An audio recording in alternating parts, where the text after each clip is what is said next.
Salam alaikum.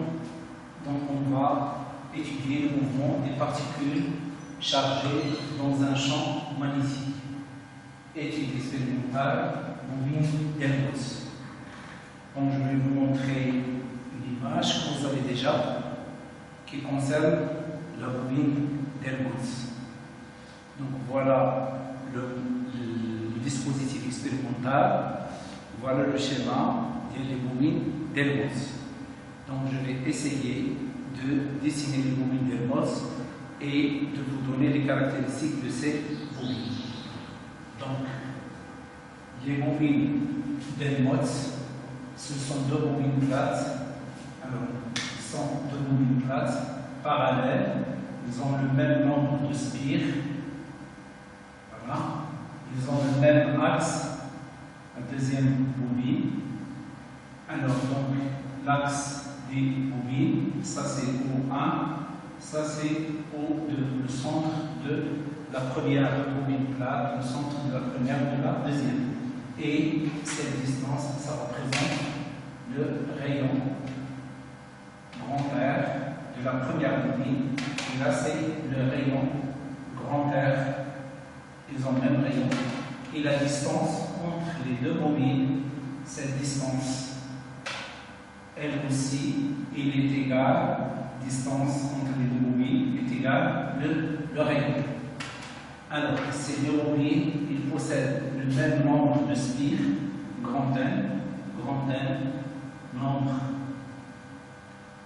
de spires, alors de spires. Donc, ils sont parcourus par le même courant électrique d'intensité constante, mais réglable, donc, et intensité constante réglable, c'est-à-dire le courant électrique continu. Alors, lorsque ces deux bobines sont traversées par un courant qui est dirigé dans le même sens, il crée à l'intérieur ce qu'on appelle un champ magnétique uniforme. À l'intérieur, un champ magnétique uniforme dont le vecteur B, le voilà, le vecteur B à l'intérieur, si à l'aide d'un appareil qui s'appelle le Teslamètre, alors cet appareil il permet de mesurer l'intensité du champ magnétique B. Si je place cet appareil ici, il me donne une valeur, par exemple 0,5 Tesla. Ici, il me donne 0,5 Tesla, 0,5. Donc, à l'intérieur, il y a ce qu'on appelle un champ magnétique d'intensité constante. Bien sûr, l'intensité, il change avec la valeur de l'intensité du courant électrique. Nous, on va garder une constante, donc à l'intérieur, il sera ce qu'on appelle un champ magnétique uniforme, dont l'intensité est la même en chaque point de la région comprise entre les deux bobines plates, et la direction, il est parallèle à la direction de l'axe des deux bobines qui joignent les deux bobines, et le sens il est donné par ce qu'on appelle la règle de la main droite. J'oriente les doigts vers le sens de I et le pouce m'indique le sens de B.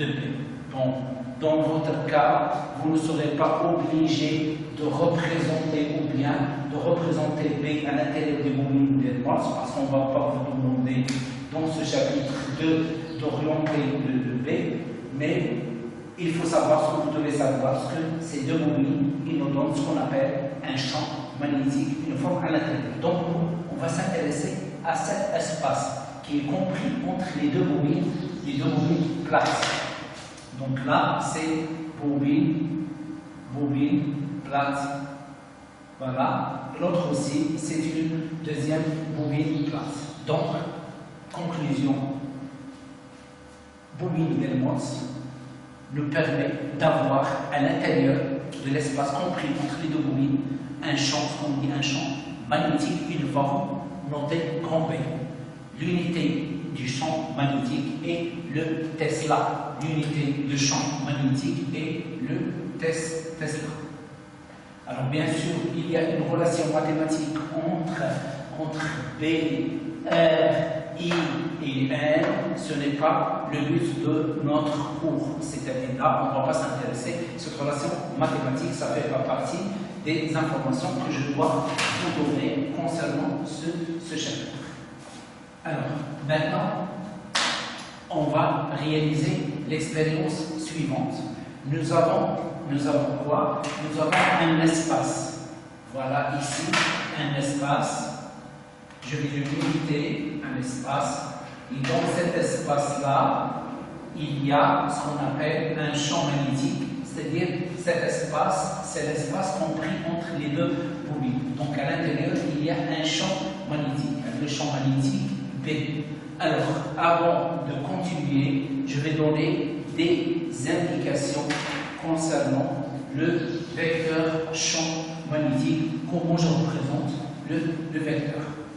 Alors maintenant, si le vecteur champ magnétique appartient au plan de la feuille, c'est-à-dire appartient pour moi au plan du tableau, je le représente par le vecteur B comme ça, B. Alors, dans ce cas-là, vous avez le vecteur, il possède ce qu'on appelle la pointe, ça c'est la pointe, et ça c'est la queue. Alors maintenant, je vais représenter le vecteur champ magnétique par le stylo. Le stylo, ça c'est la pointe, et ça c'est la queue.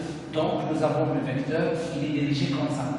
Maintenant, supposons que le vecteur, il est dirigé de cette manière, c'est-à-dire il est perpendiculaire au plan du tableau. Pour vous, il est perpendiculaire au plan de la feuille. Alors à ce moment-là, lorsqu'on regarde de ce côté, je vais voir seulement un point.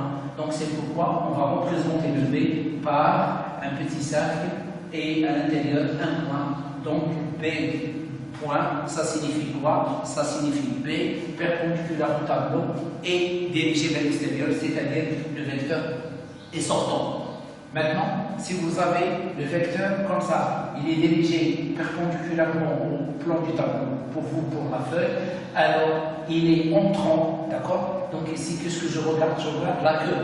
La queue, il est représenté par croix, donc sa croix. Donc le vecteur B, il est entrant et dirigé vers l'intérieur. Donc ici, nous avons trois représentations. Représentation B point, B croix et B flèche. B flèche, ça signifie le vecteur appartient au plan du tableau. B croix, ça signifie que le vecteur B est perpendiculaire, il sort du tableau.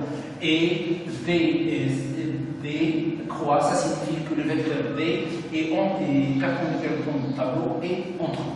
Alors maintenant, nous avons une région d'espace où règne un champ magnétique. Je vais le représenter par croix B. Alors, dans ce cas-là, croix B. Alors maintenant, on va introduire à l'intérieur ici, je vais introduire une particule chargée. Alors, je vais introduire une particule chargée avec un vecteur vitesse V0, comme ça. Voilà le vecteur vitesse V0. Donc, en absence du champ magnétique, c'est-à-dire lorsqu'il n'y a pas de champ magnétique, la trajectoire de ces particules chargées est une trajectoire rectiligne. La trajectoire est une trajectoire rectiligne. Alors, en présence du champ magnétique, alors ces particules ils vont être déviées. Alors, là, une remarque, nous avons choisi le vecteur V0 perpendiculaire. Le vecteur V0 est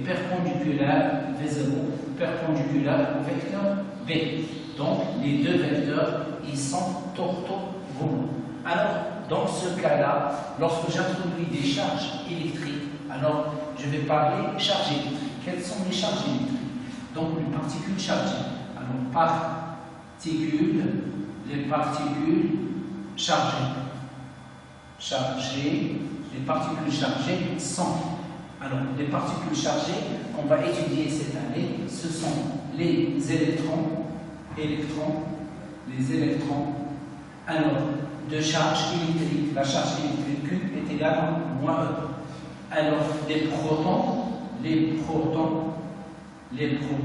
de charge électrique Q est égal à plus E. Et les ions, il y en a les ions X, N plus positive.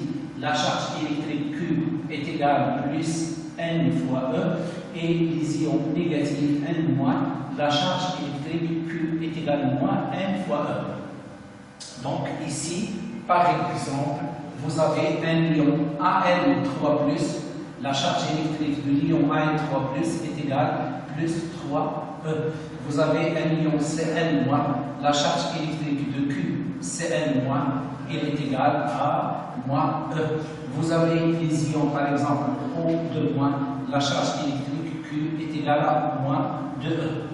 La particule alpha, alpha, qui est le noyau d'hélium, He de 4. Donc cette particule a pour charge Q est égale à Z fois E, c'est-à-dire 2 fois E. Alors, avec E, c'est une constante qui s'appelle la charge électrique élémentaire. Cette charge électrique élémentaire, elle est égale à 1,6 10 à la puissance moins 19 coulomb.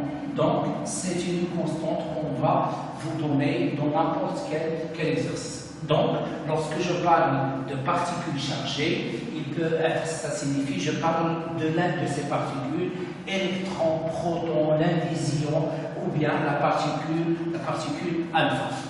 Alors maintenant, nous avons une particule chargée qui va entrer, d'accord? Il va entrer par une vitesse V0, telle que V0 est perpendiculaire à B, dans une région d'espace où règne un champ magnétique. Alors qu'est-ce que je vais constater? Je vais constater que cette particule-là, il va être dévié il va dessiner ce qu'on appelle un cercle, c'est-à-dire la trajectoire est circulaire lorsque la charge est positive. Et si la charge est négative, il va être dévié vers le haut, il va dessiner une trajectoire circulaire lorsque Q est négative. Donc je regarde ici que la charge électrique Q, c'est-à-dire le sens de déviation, soit vers le haut, soit vers le droit, vers le bas, alors il dépend de la charge électrique, c'est-à-dire il dépend du signe de la charge électrique. Alors maintenant, changeons le vecteur champ magnétique. Le vecteur champ magnétique, voilà, B. Alors donc, nous avons toujours V0, il est orthogonal à B, mais ici, B est en 30. Il est en 30. Alors qu'est-ce que je vais constater? Je vais constater que les particules chargées positivement, ils vont être déviées vers le bas, et les particules chargées négativement, ils vont être déviées vers le haut. Donc, dans ce cas-là, je déduis aussi que le sens de déviation ne dépend pas seulement du signe de la charge électrique, mais il dépend aussi du sens du vecteur champ magnétique B. Et nous sommes toujours dans le cas où V0 est perpendiculaire à B. Alors maintenant, par la suite, je vais vous montrer comment je peux savoir quelles sont les particules chargées négativement et pourquoi ils sont déviés vers le bas, ici dans ce cas-là, et ici pourquoi ils sont déviés vers le haut. Alors maintenant, une deuxième expérience. Donc on va changer la direction de B. Donc je vais prendre le cas où, donc toujours une région de l'espace dans laquelle règne un champ magnétique, voilà, un champ magnétique. Alors, nous avons ici des particules qui entrent avec une vitesse V0, mais ici, nous avons le vecteur B, comment il est? Il est parallèle, donc V0 est parallèle à B. Alors, qu'est-ce que je constate expérimentalement? Expérimentalement, je constate que ces électrons-là, avant de créer le champ magnétique B, leur trajectoire est rectiligne. Une fois que je crée le champ magnétique, avec un vecteur B perpendiculaire, un vecteur B parallèle au vecteur V0, qu'est-ce que je constate? Je constate que la trajectoire ne change pas, c'est-à-dire ces particules ne sont pas déviées. Donc je répète, lorsque le vecteur B est parallèle au vecteur V0, alors on constate que les particules ne sont pas déviées ni vers le haut, ni à droite, ni à gauche, ni vers le bas, c'est-à-dire qu'ils gardent leur trajectoire qui est rectiligne. Donc on dit ici que le champ magnétique n'a pas d'effet sur les particules chargées lorsque le vecteur V0 est parallèle à B. Alors, et nous avons vu par la sœur avant, que lorsque V0 est perpendiculaire à B, alors qu'est-ce qu'on constate? Lorsque B, voilà, et V0, ils sont orthogonaux, qu'est-ce que je constate? Que je constate que ces particules sont déviées et elles dessinent quoi? Elles dessinent une trajectoire qui est circulaire, dans le cas V0 perpendiculaire à B. Alors là, ce sont des charges électriques qui peuvent être positives ou négatives. Bien sûr, le sens de déviation, il dépend du signe de B. Ici, par exemple, dans notre cas ici, nous avons, alors dans notre cas ici, nous avons la charge, elle est négative. Ce dessin, il est relatif à la charge négative. Donc, maintenant, si on appelle l'angle alpha, c'est l'angle entre V0 et B. L'angle entre V0 et B, c'est l'angle alpha. Dans notre cas ici, lorsque le vecteur B il est parallèle à, il peut avoir le même sens ou bien des sens opposés, qu'est-ce que je constate? Je constate toujours que les particules chargées ne sont pas déviées, gardent toujours la même trajectoire qui est rectiligne uniforme. Par contre, ici, on constate qu'il y a déviation et la déviation va entraîner la formation d'une trajectoire qui est circulaire. Et on va démontrer par la suite que le mouvement est un mouvement circulaire uniforme lorsque V0 perpendiculaire à B. Alors maintenant, l'angle alpha, c'est l'angle entre V0 et B. Donc, si alpha est égal plus ou moins est égal à 0 ou alpha est égal à 180 degrés, on constate que la trajectoire est rectiligne. Trajectoire rectiligne. Donc, il n'y a pas de déviation. Alors maintenant, deuxième cas, si, ça c'est expérimentalement, si V0 est orthogonal à B, c'est-à-dire que l'angle alpha est égal à plus ou moins B sur 2, c'est radian, ou bien 90 degrés, alors dans ce cas-là, la trajectoire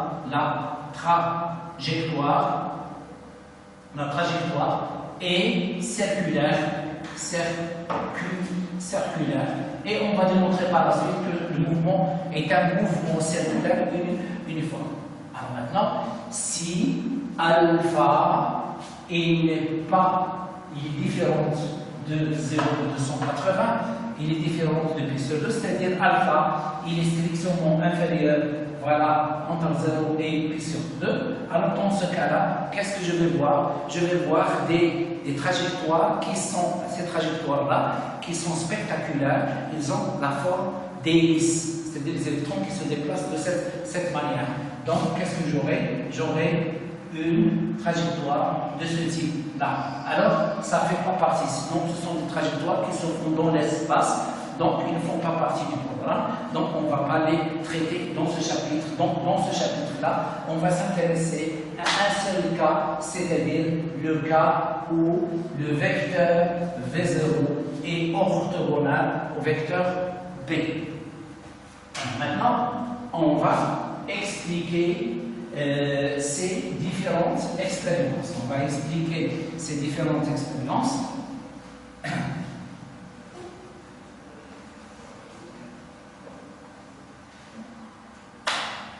Donc, deuxièmement, force magnétique. Force magnétique.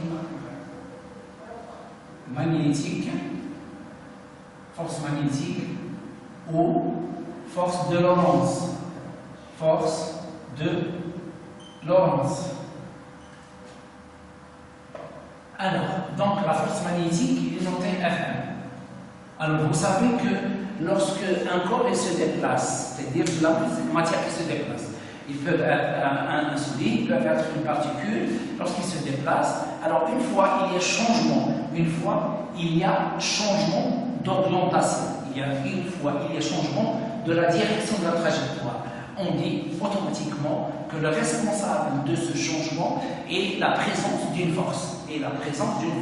Donc ce sont les forces qui ont un effet sur le changement de la direction des trajectoires. Donc ici, les particules chargées, d'accord, ils sont déviés dans un champ magnétique. Le responsable de leur déviation, c'est la présence d'une force qui s'appelle la force de Lorentz, ou bien il s'appelle la force magnétique. Alors cette force magnétique, il est donné par la relation. La force magnétique est égale, le vecteur est égal à Q, V vectoriel B. Alors, Q, V vectoriel B, on peut la lire de cette façon, quelqu'un qui voit bien la force. Quelqu'un qui voit bien la force magnétique. Donc, cette force magnétique, c'est elle qui est responsable de cette déviation. Alors, je constate que la force magnétique a un effet lorsque la particule est chargée. Deuxièmement, la force magnétique a un effet sur la particule chargée, mais elle doit être en mouvement. Si la particule n'est pas en mouvement, donc il n'y a pas de force magnétique. Et bien sûr, présence d'un champ magnétique. Alors maintenant, on va parler à propos de ce symbole. Ce symbole, il s'appelle le produit vectoriel. Il s'appelle produit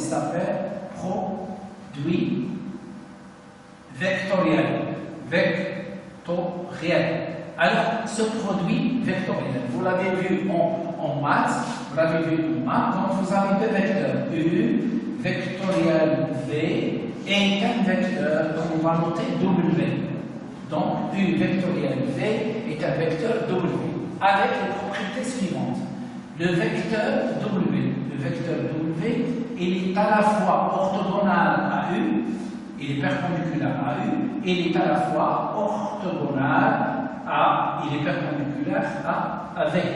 Donc, si nous avons, deux vecteurs, ça c'est U, le vecteur U, ça c'est le vecteur V. Alors, le vecteur W, il est dirigé, il est perpendiculaire à U, il est perpendiculaire à V, il est dirigé soit vers le haut et soit dirigé vers le bas. Mais la direction, le sens, il est donné par une règle bien déterminée. Donc, le vecteur UV, le vecteur W, il est perpendiculaire à U, il est perpendiculaire à V, c'est-à-dire il est perpendiculaire au plan formé par U et V. Alors maintenant, il est dans ce cas-là, pour déterminer, on applique ce qu'on appelle la règle de tire-bouchon. La règle de tire-bouchon, ça c'est U, ça c'est U, ça c'est V. Donc on fait tourner de U vers V. On fait tourner le tire-bouchon, on constate que le tire-bouchon, il monte vers le haut. Donc le vecteur W, il est dirigé vers le haut. Alors maintenant, le module de ce vecteur, le module de celui-là, le module W. Alors, W, il est donné par la relation le module de U, alors fois le module de V, alors fois le sinus de l'angle entre la valeur absolue, sinus de l'angle entre V et U. Voilà, entre U et V. Donc, ça c'est la propriété de l'opérateur qui s'appelle produit scalaire, c'est un opérateur, d'accord? Donc, nous, on va l'appliquer, cet opérateur, puisque nous avons deux vecteurs V et B, nous avons le vecteur F. Donc, d'après celle-là, je peux déduire que le vecteur F magnétique, il est perpendiculaire, premièrement, à V, la première propriété, et d'après celle-là aussi, F magnétique, il est perpendiculaire au vecteur B. Voilà, il est perpendiculaire au vecteur B. Maintenant, son module, le module de celui-là, donc, il est donné par la même relation. il est donné par la même relation, c'est-à-dire le module. Donc, le module Fn, voilà, bien la norme, est égal à la valeur absolue de Q fois le module de V, alors fois le module de B, voilà, fois la valeur absolue de sinus de l'angle alpha. Avec alpha, c'est l'angle entre V et B. Alpha, c'est l'angle entre les deux vecteurs, entre V et B. Alors, pour simplifier, on va noter celui-là, on va le noter tout simplement F1, celui-là, on va le noter tout simplement V, et celui-là, on va le noter tout simplement par V. Alors, qu'est-ce qu'on obtient? On obtient F magnétique est égal à la valeur absolue de Q fois V fois B fois la valeur absolue de sinus alpha.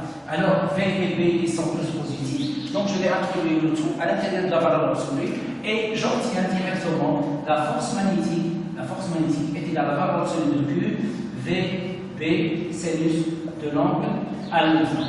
Voilà l'expression que vous devez connaître concernant le champ, la force magnétique. Alors, maintenant, les unités.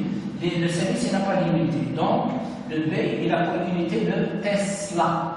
Le Tesla, le V a pour unité, c'est le mètre par seconde, ou bien mètre par seconde au carré, et Q a pour unité le coulomb. Le coulomb, c'est C. Alors, F, il a pour unité le newton. Donc, nous avons ici déterminé les propriétés de la force magnétique. Qu'est-ce qu'il reste? Il reste comment la représenter. Il reste bien sûr quel est le sens de F magnétique. Alors pour déterminer le sens de F magnétique, on va étudier, il y en a plusieurs règles. Il y a ce qu'on appelle la règle des trois doigts, il y a la règle de la main droite, il y a la règle du tire-bouchon, c'est-à-dire la règle du tournevis. On appelle aussi la règle de tournevis. Donc nous, on va choisir une règle, on va choisir une seule règle. Cette règle est la plus simple de toutes ces règles et on va essayer de l'appliquer. Alors, maintenant, on a pu déterminer les caractéristiques du vecteur F. Donc, les caractéristiques du vecteur F, donc je vais le résumer ici. Donc, nous avons là, voilà, donc la force magnétique, le vecteur F est égal à Q, V vectoriel B, voilà. Alors, nous avons, d'après celle-là, les propriétés de celle-là. Alors, nous avons F magnétique, il est orthogonal à B, et il est orthogonal à B, voilà. Et F magnétique, il est orthogonal à V. Donc, il est orthogonal au plan formé par V et B. Alors, maintenant, l'intensité de la force magnétique, l'intensité F magnétique est égale à la valeur absolue de Q, V fois B fois sinus alpha. Alors maintenant, on va essayer de voir si les deux, donc d'après celle-là, si V est parallèle à B. Alors dans ce cas-là, alpha est égal soit 0, alpha est égal à pi radian. Alors dans ce cas-là, sinus de l'angle alpha, il est égal à 0. Le sinus de pi, ou bien le sinus de 0, c'est 0. Donc automatiquement, la force magnétique est égale à 0. C'est pourquoi la trajectoire reste toujours rectiligne. Il n'y a pas de déviation. Alors maintenant, si V est perpendiculaire à B, alors dans ce cas-là, alpha il est égal soit plus ou moins pi sur 2 radians, alors le sinus de l'angle alpha est égal à plus ou moins 1. La valeur absolue de sinus de alpha, il est égal à 1. Donc la force magnétique est égale à la valeur absolue de Q fois V fois B. Alors il est égal aussi à la valeur absolue de Q fois V fois B. Alors donc nous, on va travailler avec celle-là, puisqu'on va s'intéresser à quoi? On va s'intéresser au cas où V est perpendiculaire à B. Donc, lorsque V est perpendiculaire à B, donc automatiquement, alpha est égal à plus ou moins pi sur 2 radians, voilà. Alors, la force magnétique il est égal à la valeur absolue de Q fois V fois B. Donc, on va travailler avec cette intensité si on a besoin. Alors maintenant,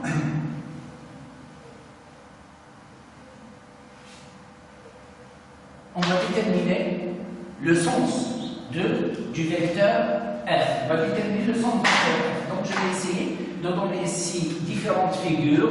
Alors ces figures, ils vont nous aider à bien comprendre comment on peut représenter le vecteur force. Donc je vais dessiner ici différentes régions de l'espace où règne un champ magnétique uniforme. La première région de l'espace, voilà. La deuxième région d'espace, la troisième région d'espace. Alors, je vais essayer de dessiner seulement les régions d'espace ou bien les schémas que vous allez rencontrer dans les différents exercices. Donc, on va représenter les trois et après, on va ajouter d'autres une fois en intégrant ces régions d'espace.